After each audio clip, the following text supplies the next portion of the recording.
Let's also talk about emotional development in middle childhood. So we'll discuss the types of emotions that children in middle childhood are experiencing, emotional understanding, and emotional self-regulation. In middle childhood, the self-conscious emotions of pride and guilt become clearly governed by personal responsibility. Pride motivates children to take on challenges, whereas guilt prompts them to make amends and strive for self-improvement. Really harsh or insensitive reprimands from adults can lead to very intense shame, and this is particularly destructive for children. Next, let's discuss emotional understanding. School-aged children, unlike preschoolers, are likely to explain emotion by referring to internal states, such as happy or sad thoughts. Between ages 6 and 12, children become more aware of circumstances that are likely to spark mixed emotions.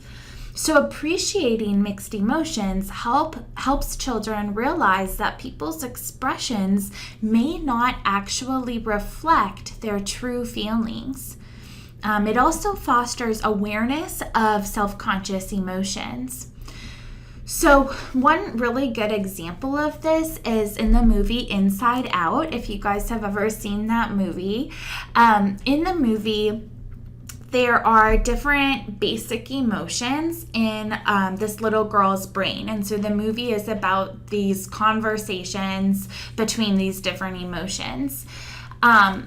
There are balls in the brain that represent different memories for the little girl. And in the beginning of the movie, all of these balls are different colors that represent each one of the basic emotions. So yellow balls, for example, represent joy.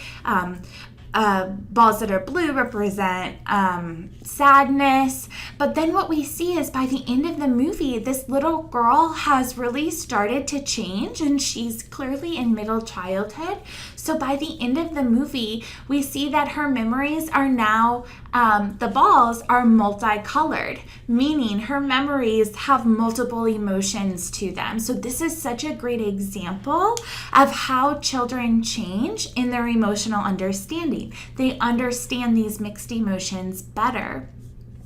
Another example of this, you guys, would be like if a child saw somebody crying, they might, maybe crying because an older sibling, for example, was going off to college.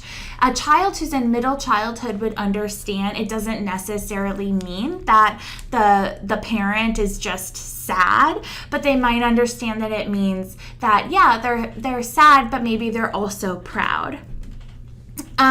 So gains in emotional understanding are supported by cognitive development and social experiences, especially adult sensitivity to children's feelings and willingness to discuss emotion. So it's so important to talk about feelings.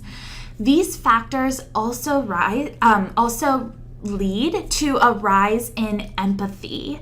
So empathy would be being able to kind of feel what another person is feeling.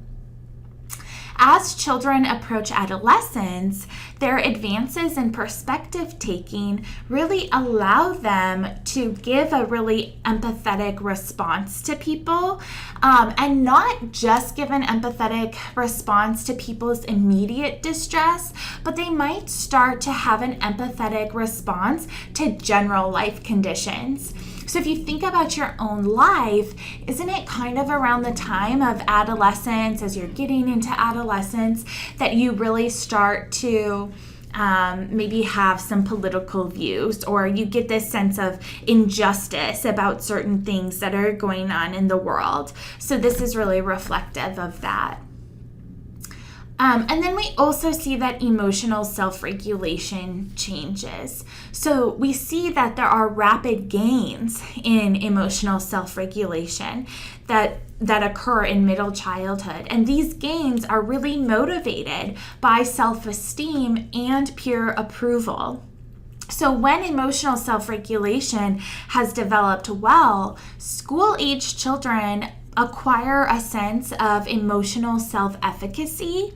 And this means that it's just this feeling of being in control of their emotional experience. So having a strong sense of emotional self-efficacy fosters a favorable self-image and an optimistic outlook. So this is really a good thing for kids to develop.